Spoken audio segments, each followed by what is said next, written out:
11.6 was pretty Earlier. good. There was, I mean, there was like 3 or 4 samples we could have taken out of the 11.6, so that would be, you know, if we were doing like, 50 to 75 per specimen, that would be like 200, 300, right, and we'd be comfortable with that. But like, so it's like stuff like this, like we don't want to be like just a flat fee of like 200, and then, it's like... No, and, I think the per item thing works a little better just because we can see how much we can get out of it. All right, ladies and gentlemen, welcome back. Of course, the other day, just a horrific twist, a very troubling twist in the whole Planned Parenthood saga out of a grand jury in Houston, Texas.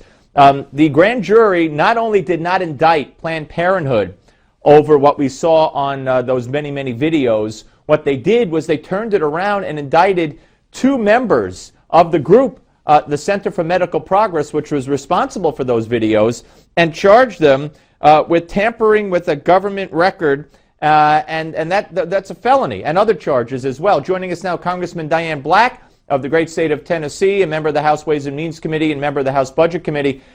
Congressman, welcome. Wow, what a stunning turn of events.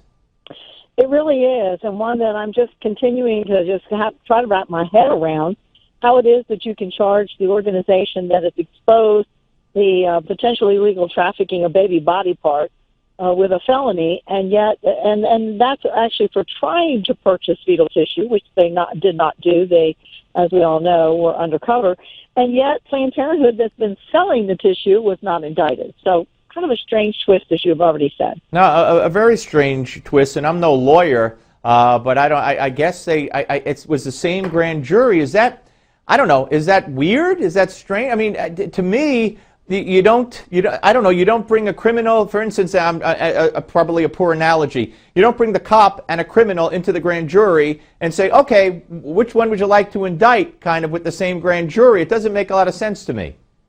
Well, we're still waiting, obviously, to see what the entire situation is, and we'll be reading all about it. But there are a number of just very interesting pieces here. One is the one prosecutor that was in the office there, and we don't know that she had anything to do at all with the case.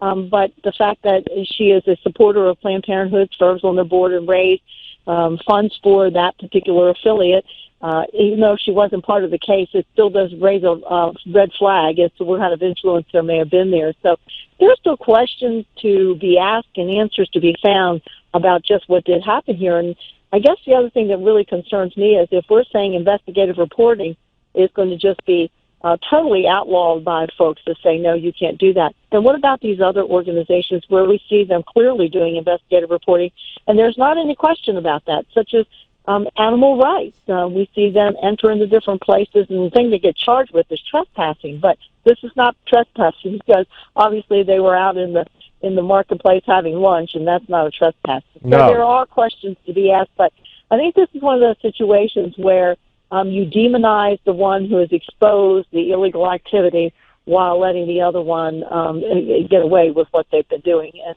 we're going to still have a whole lot more conversation about this, obviously. Absolutely, and of course I think it's important for people like you, and I appreciate you doing this, to get out there and blunt the victory lap that Planned Parenthood is taking on this issue.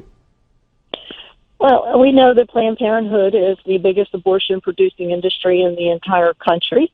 They do over 300,000 abortions a year. We are very concerned about the amount of money that is taxpayer dollars that go to Planned Parenthood.